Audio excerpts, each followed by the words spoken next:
discussion on this, the last day of the Kisan Sansad being run entirely by women. आज मोदी जी मन की बात करेंगे।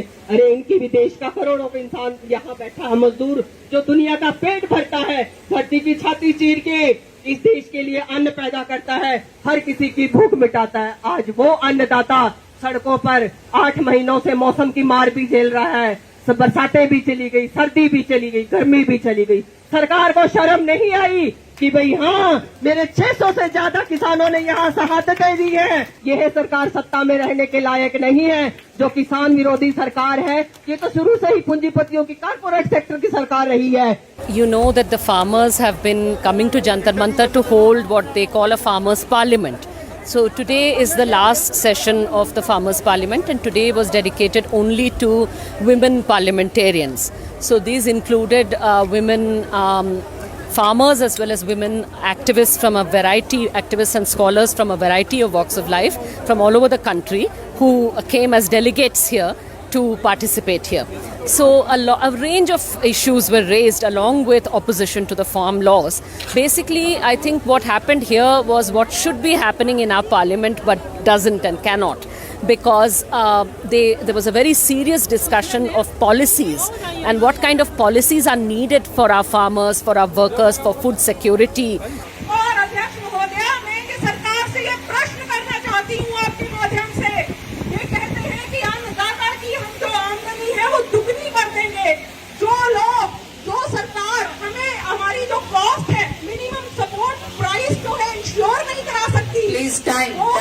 हमारी जो आमदनी है वो दुगनी कैसे करें? And also the kinds of threats that are existing to democracy, to fundamental rights in this country, to human rights in this country. We as taxpayers, the government uses our money. So what should they be spending that on, and what should they not be spending it on? All these were discussed here today. हमारी आवाज दबा दी, right to speech totally खत्म हो गया। हमारी democracy, जब right to speech नहीं है तो डेमोक्रेसी भी नहीं है, वो भी टोटली खत्म हो गई, वो भी कॉन्स्टिट्यूशन के खिलाफ हो गया। मतलब ये कि इनको क्यों जाना चाहिए, वो इसलिए जाना चाहिए क्योंकि राइट टू स्पीच खत्म, मजदूर असंतुष्ट, किसान सड़कों पे। So most of the speakers here spoke in support of a no confidence motion for the current government, Modi government, because all these issues that they raised and discussed very seriously. I found it very impressive here that the speeches given, they were not just rhetoric. They were very well researched and yet very brief and very precise, very sharp pointed speeches. And yet they were speaking in a polemical way, saying that the government of the day is absolutely doing the exact opposite of what this country needs. They are destroying agriculture, they are destroying food security, they are destroying health and education, and they are promoting hate speech. They are promoting, they are selling everything away literally to foreign corporations and Indian corporations, and they are putting our rights as citizens in, and especially women's rights, in great danger, because they are intending to basically erode everything that as a country, as a society, we have fought to achieve in the last 75 years. हम चाहते हैं कि ये तीनों कानून रद्द होने चाहिए, और जो कुछ भी मोदी सरकार ने किया है, हर पक्ष में ये मोदी सरकार जो है फेल हुई है। इसलिए हम हाउस की तरफ से ये बात करते हैं कि ये मोदी सरकार बर्खास्त होनी चाहिए। मोदी सरकार कुर्सी के बैठने के लायक नहीं है, इसको कुर्सी से नीचे उतरना चाहिए। इसलिए हम आपकी बात यहाँ पे उठा रहे हैं। Yesterday it seems there was an event here which was extremely dangerous, and it should be a warning bell to all of us. Basically a Hindu supremacist show in which they shouted slogans calling to cut down Muslims. They they continuously said that the law of the land is basically foreign, and so we need to, it's British in origin, foreign in origin, and we need to replace it with Indian laws.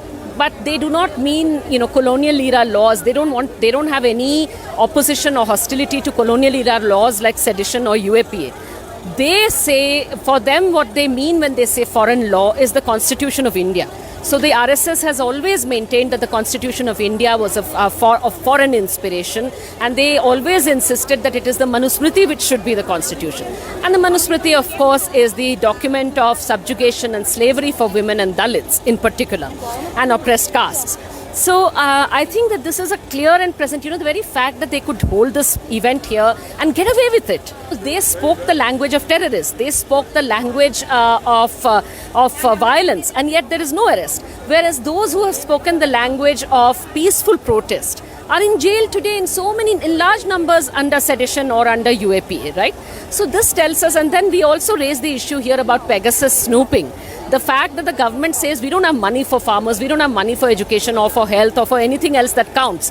And yet they have a 1.5 crore per phone, and they have used that money to surveil thousands of phone numbers of journalists, activists, Supreme Court judges, army officers, you name it.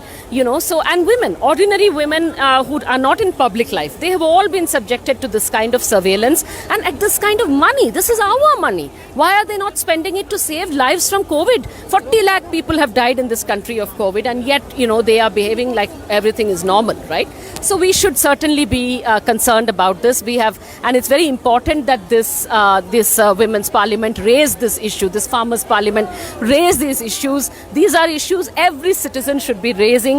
And also this is one last thing, that this event, I think it's a reminder to us that we don't just cede away our democracy to our MPs or our MLAs. We as citizens have every duty as well as every right to actually weigh in on all issues that concern us, to educate ourselves, to inform ourselves, and to form an opinion, and and certainly to protect constitutional rights, values, and especially the rights of the oppressed people, minorities, women. Basically to fight for the rights of those who are weaker in society, those who have been made weaker and kept weaker in society. मेरा अनुरोध है सभी से कि आप सभी एकत्रित रहें। भारत एक गुलदस्ता है, जिस गुलदस्ते को हमारी प्यार मोहब्बत हमारी धड़कनों ने बनाया। इसमें हिंदू, मुस्लिम, सिख, ईसाई सभी लोग वास करते हैं। अगर गुलदस्ते में एक फूल ना हो तो वो गुलदस्ता इनकम्प्लीट होता है।